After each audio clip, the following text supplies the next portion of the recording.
I set out to make an album, I imagined creative flow, inspiration, maybe even candlelight somewhere, but the reality was more like emotional instability, unread emails, and 47 versions of the same snare. Bruh, this is the reality of making an album as an artist. For as long as I can remember, right, ever since I was a kid. Some of my favorite artists like Lupe Fiasco, Kid Cudi, Kanye West, are people who are amazing at making albums, in projects, and kind of encompassing a time in their life or a particular feeling or whatever it is.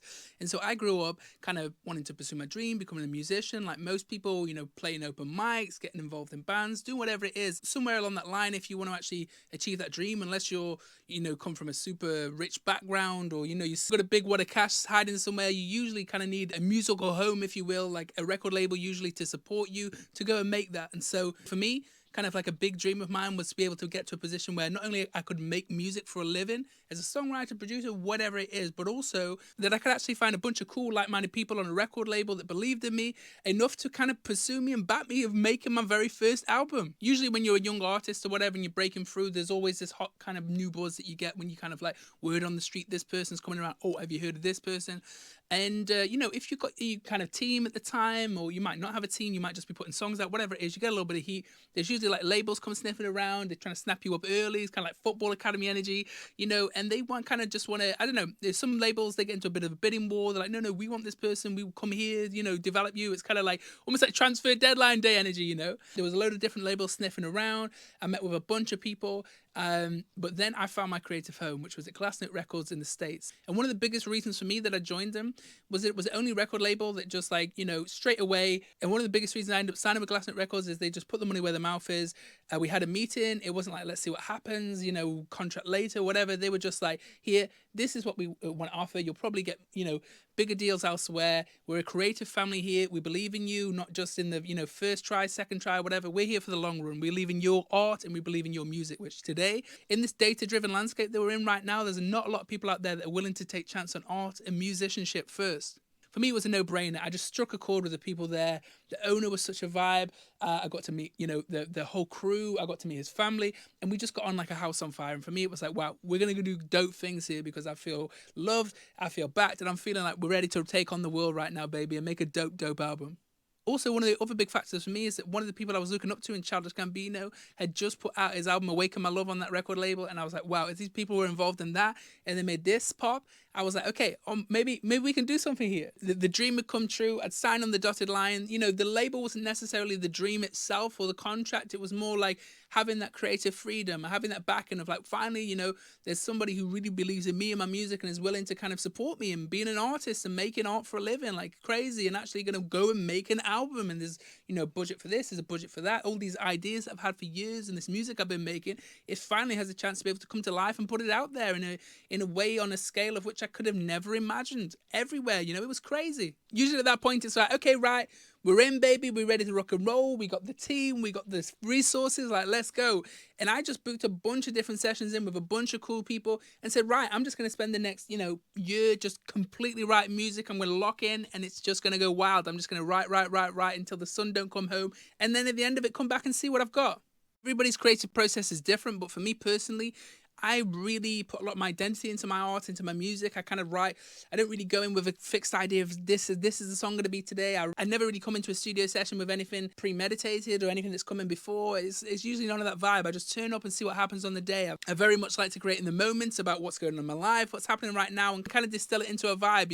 A big part of my album writing process is collaboration. I love working with other people. I love meeting people. I love that experience of meeting somebody for the first time, getting to know them, getting excited about, the different influences and, parts of the personality and the musicianship or songwriting skills or whatever it is, and just finding the common ground and going with that, running with that. A little bit of a baptism of fire. Sometimes it can be, if you're not an artist or if you're not necessarily somebody who just kind of like a, Tame Impala, Kevin Parker style situation where you make all the songs yourself and you do everything, you don't need anybody. That's cool. Like, I love people like that, like Jack White, Matt Bellamy, whoever it is, But I'm definitely an artist who loves to collaborate with other people. I like to work with cool producers. I play instruments, but I like to as well play, meet people that play dope instruments, do different things. Like, I like to have a bit of a melding pot of creativity going on. But with that comes its own unique challenges. Like, there's loads of people I work with and lots of songs that I wrote that were like man, this is ass. And loads of people that were kind of people I didn't get on with at all. Like some people, I went into writing sessions and came out of them, and some people were like, yo, come back when this guy knows who he wants to be. Or some people come back like, yo, that guy just ain't the one. Like, this guy's ass, whatever. It's kind of crazy. Like, genuinely, I had some times where I turn up to a session and, people just bail. And, like, it gets pretty sketch out there, It's kind of not always sunshine and rainbows. Like, I remember I went to LA to go and work, and I traveled to the other side of the world, this, that, and the other. I had this like session I was really excited about, and I woke up in the morning of the session, they were like, yeah, they just ain't working today. I was like, bro. So I end up literally going from like going to work with this really, really big named producer to like literally being in some guy's front room in some apartment somewhere last minute while the guy's roommate's making bolognese while we're working in his bedroom. Like, it was just the weirdest things. Like, some of the craziest things can happen when you're meeting new people and trying to write. It's a little bit like Squid Game. There's a lot of people out there all on contracts or got their own personal situations going on, all kind of in it for something. It's rare that you meet people that you genuinely connect with, and that's really what you're trying to find. You're trying to find people that understand you, understand your reason for doing what you do, and generally just want to connect without any prior kind of ambition or kind of like seedy alter egos going on. Like, that can happen, don't get me wrong. You need a little bit of that. You kind of have to sift through that that you don't want, and you kind of really have to meet the right people that you gel with, and you're on the same page creatively. And it was not easy at all. After a lot of creative speed dating, I found 2, 3, 4, 5 people that I just really, really bonded with, had a great time writing with, making music with, and really enjoyed the results. I came back with a bunch of songs that were really, really cool. I wrote 40, 50, 60 songs, just a crazy amount of songs, and came back, and I was in a position where, okay, I think we might have this. It's time to pick the best ones.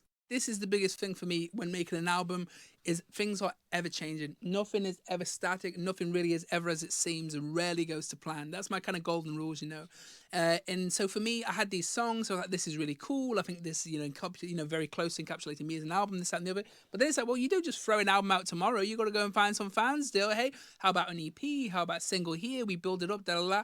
And so then I went through this process of like, finishing the songs, finding the right mix engineers, going back and forth. There was sometimes I was, about to turn up to a mixing session, and then it was like, no, we need to do this instead. And then I turn around, I'm going somewhere else. It was kind of crazy. And at this point, it's sort of like writing the music is somewhat easy.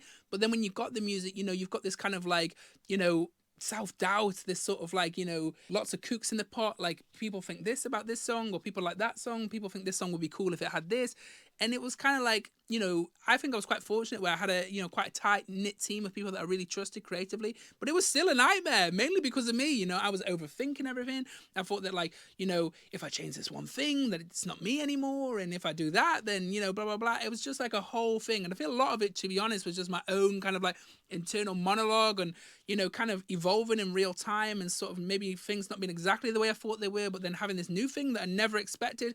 It's a super steep learning curve to kind of be on the fly, having to kind of work with a label and a publisher and a management team to kind of, pick out the best songs and kind of think about marketing and promo and radio and all these different things that you've never had to consider before when it was just you in your bedroom making music. So I began by putting out a series of EPs and releases. I began releasing little snippets, so, building up to the album and little EPs. And I began on getting on the road, playing shows, getting festivals. Because one of the things that's happening, like, you are basically kind of building your own hype in real time. You are kind of like, you got this little bit of buzz, you've been signed, you're making music, you're creating a little bit of, interest in yourself, but then you're also having to make out releases at the same time, as well as write music as you're going. So you've got this whole kind of ecosystem around you of, word on the street about what it is you do and your past release and things that you're known for, but then also this body of work that you're working on in the moment and new things that you can't show people yet, and little snippets of bits that you are releasing. It's kind of like, it kind of gets a bit mumbo jumbo. And before I knew it, I couldn't see the old album from the album at the minute to the stuff I was just writing, and it was all getting a little bit confusing, but I was really, really enjoying it, and I was really loving it.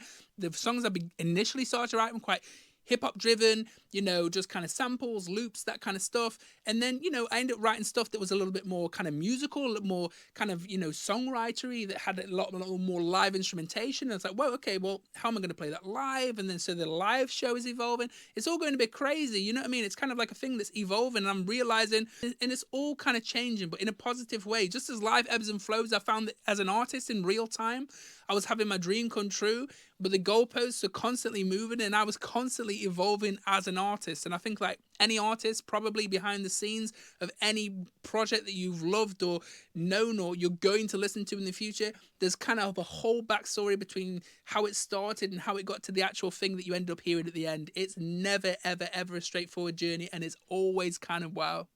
And it's kind of crazy because in this emotional roller coaster of what it's like to actually make a record, there's a hell of a lot of like stuff that you never even realized that you would have to do. Like, it's really weird. Like, you know, I was flying all over the world doing loads of dope things with loads of dope people, writing loads of music. And then weirdly, you know, I ended up finishing the album in lockdown in my house on my own with all these stems. It was like admin emails, stems, mixed and mastered versions, you know, multiple different versions of things. Check this, check that, check that. It felt really weird. I almost felt like I was an accountant or just doing admin. Do you know what I mean? Like, I was like, how on earth is this sort of like creative dream or this endeavor or whatever this turned into, like me sat here in my room on my own, just sort of sifting through files. And, you know, I don't know, it kind of didn't feel that romantic. You know, all of a sudden I was just there with all this stuff I created and all these experiences that had just landed to these set of files that I was just sit there typing up lyrics and all this sort of stuff. It was just kind of a bit crazy in that sense. It was actually the thing that made my album, because I had this whole kind of idea of what it was going to sound like, but then there was a bunch of songs I'd already released, too many to kind of release this old album that I had in my head of exactly how this was going to sound.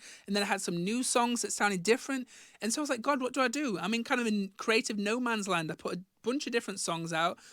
Haven't really super connected with an audience yet. I've had a bunch of like adverts and stuff like that, so it's been really cool that I never could imagine. But I want to be an artist. I don't just want to be somebody behind the scenes that, you know, writes songs and you will have heard on an advert. Although those things are amazing, I love those things. Like, I also want to be an artist. I want to connect with fans. I want to play shows. I want to make music for people. You know, at this point, 3 or 4 years have passed, and after the first 2 years, I thought I had this album. But then in the next 2 years, I'd almost essentially started writing another. I was a slightly different person. I'd seen a lot. I'd done a lot. I was in a slightly different place. You know. And so I was like, how the hell am I going to do this? These sound like 2 different projects. And then I ended up having to cut some songs, you know, change some songs to kind of fit the style more, reproduce some. And it ended up coming together, like, you know, mixing some of that hip hop sampling vibe with some of the newer, like, you know, instrumentation driven stuff.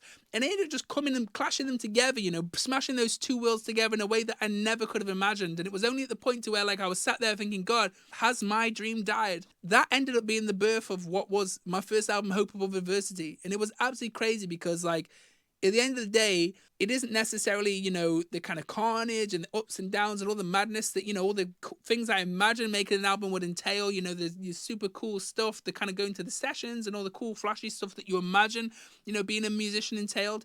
It was actually sitting there and having that realization and reflecting on all those, you know, those moments and this sobering realization. I'm just sat in my house in the middle of lockdown, just like looking at stems and files and how the hell is this all going to come together, which actually birthed the album. It was that, you know, moment of truth for me. It was that lightning bolt moment where it was like, hang on a second, this is actually all part of the process. And somewhere in the midst of all that chaos and all the things that have happened, good, bad, everything along the way, the people that have cheered you along and said you're dope, the people that have thrown you to the trash and said that you're absolutely never going to have a career in music, like everything in between, find what really matters, and you find that, like, that becomes the album. Do you know what I mean? It ends up like, I don't know, because obviously I'm just one artist, but, you know, I'd love to be able to speak to different artists, or if you guys have made albums or had the experience with this, I'd love to kind of hear, you know, how those records came together, because I'm sure there must be some overlap. I'm sure there has to be some artists out there that have made records, and the way in which they've come together has just felt like, you know, at the point when you're like, God, do we even have anything here? And then you're like, wow, this is actually the thing. Like, this is the moment when I realized that this is what the album is about. All this chaos, all this thing I'm experiencing right now.